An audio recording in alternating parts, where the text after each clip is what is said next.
வணக்கம். ஆசையை கட்டுப்படுத்த முடியுமா? கொஞ்சம் கஷ்டம்தான். ஆனால் முடியும். சரியான பார்வையில் தான் இருக்குது. பேலன்ஸ் பண்ணிக்கலாம். காதலில் தொடங்கி கவனத்துக்காக ஏங்கும் காதல். College first day. Class room door திறக்குது. அதுக்குள்ளே ஒரு புதிய முகம். அவன்தான் குமார். அவள் உட்காந்து பார்த்துட்ருக்கா.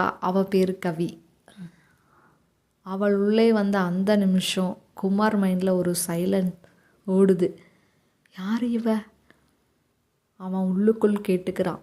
சில நாட்கள் ஒரு பார்வை தான், ஒரு சின்ன சிரிப்பு தான். அது ஸ்லோலி ஃப்ரெண்ட்ஷிப்பாக மாறுது. லஞ்ச் ஷேர் பண்ணிக்கலாமா, அசைன்மெண்ட்டு ஹெல்ப் வேணுமா அப்படின்னு ஆரம்பிக்குது. போக போக அதுவே காதலாக மாறுது. அதுக்கு ரொம்ப நேரம் எடுத்துக்கல.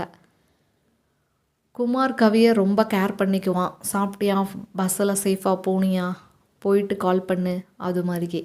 அவளுக்கும் அந்த கேர் தான் உலகம். காலம் கிடக்குது. காதல் இன்னும் ஸ்ட்ராங் ஆகுது. ஒரு நாள் நம்ம ஃப்யூச்சர் ஒன்றா இருந்தால் நல்லாயிருக்கும்னு 2 பேரும் முடிவு பண்ணுறாங்க. Okay, marriage பண்ணிக்கலாங்கிறாங்க. 2 பேர்த்து வீட்லேயும் பேசுகிறாங்க. அக்செப்ட் ஆகுது. ஸோ சரின்னு மேரேஜ் பண்ணிக்கிறாங்க. லைஃப் ஹாப்பியாக தான் போயிட்டுருக்குது. அதுக்கப்புறம் தான் ஆரம்பிக்குது கேர் குறைய. அதுக்கப்புறம் ஒரு குட்டி பேபி வந்துருச்சு. அந்த நாள்லேருந்து அவங்களோட வாழ்க்கை மெதுவாக மாற ஆரம்பிக்குது. இப்போ குமார் கேட்குறது குழந்தை சாப்பிட்டுச்சா, பேபி தூங்குச்சா அப்படின்னு தான். அடிக்கடி கால் பண்ணி நம்மளை மட்டும் கேட்டுட்டு இருந்தவன் எது நம்மளை கண்டுக்கிறதே இல்லையான்னு அவளுக்கு ஃபீல் ஆகுது. கவி கேட்டுக்கிட்டே இருக்கிறா. நான் சாப்பிட்டேனான்னு கேட்கவே இல்லையே இவன் அப்படின்னு அவன் மனசுக்குள்ளே கேட்டுக்கிறா. அவளோட பெயர் கூட அந்த வீட்டில் குறைய ஆரம்பிச்சிருது. கவி கவின்னு வாய் நிறையா காலேஜ் டேஸில் கூப்பிட்டவன் இப்போ குழந்தைய மட்டும்தான் கூப்பிட்றான். அவளையே கண்டுக்க மறந்துடுறான். ஒரு நாள் இரவு பேபி தூங்கிருச்சு. கவி மெதுவாக பக்கத்தில் வரா. வந்துட்டு குமார், நீ என்ன இன்னும் லவ் பண்ணுறியான்னு கேட்குறா. குமார் சிரிச்சுட்டே, இதெல்லாம் ஒரு கேள்வியா அப்படிங்கிறா. ஆனால் அந்த பதில் அவள் இதயத்திற்கு சேரலை. அவள் புரிஞ்சுக்கிறா அவன் காதல் இன்னும் போயிடலை. அது முழுக்க குழந்தை மேலே போயிருக்குங்கிறத. அவள் தன்னைத்தானே கேட்டுக்கிறா. நான் இப்போ ஒரு அம்மா மட்டும்தானா, இல்லை ஒரு லவ்வராக இருக்க முடியுமான்னு. அந்த நாள்லேருந்து கவி ஒரு முடிவெடுக்கிறா. அவள் சைலண்ட்டாக இருக்கக்கூடாது. மெதுவாக அவள் மறுபடியும் குமார் லைஃபுக்குள்ளே நுழைய ஆரம்பிக்கிறான்.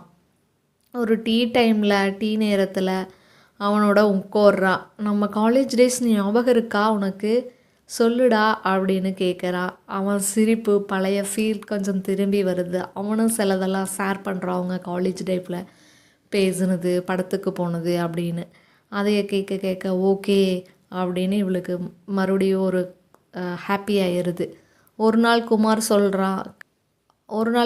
சொல்கிறா, கவி, நம்ம பேபிக்கு தான் நீ அம்மா, ஆனால் நீ எனக்கு எப்போ லவ்வர் தான் அப்படின்னு சிரிச்சுட்டு கன்னத்தில் ஒரு தட்டு தட்டிட்டு போகிறா. அந்த வார்த்தையை கேட்டதும் அவள் கண்ணில் கண்ணீர் வந்துடுது. இன்னும் நம்ம மேலே இருக்கிற அவளுக்கு கண்ணில் கண்ணீர் வந்துடுது. இன்னும் நம்ம மேலே இருக்கிற லவ் குறையல, நம்ம தான் தப்பாக நினச்சிட்டோன்னு புரிஞ்சுக்கிறா. அதிலிருந்து அவளும் சந்தோஷமாக இருக்கிறா. குழந்தையும் சந்தோஷமாக பார்த்துக்கிறா. குமாரையும் சந்தோஷமாக பார்த்துக்கிறா. குழந்தை வந்த பிறகும் காதல் மறையக்கூடாது. அதை நினைவூட்டணும். அது சில ஆள்களுக்கு புரிவதில்லை. அந்த ரிலேஷன்ஷிப் தான் மறுபடியும் வாழ வைக்கும். நன்றி. ஏதாவது ஸ்ட்ராங்காக கனெக்ட் ஆகுதா அப்படின்னா கமெண்ட் பண்ணுங்கள் உங்கள் கமெண்ட்ஸை. நன்றி.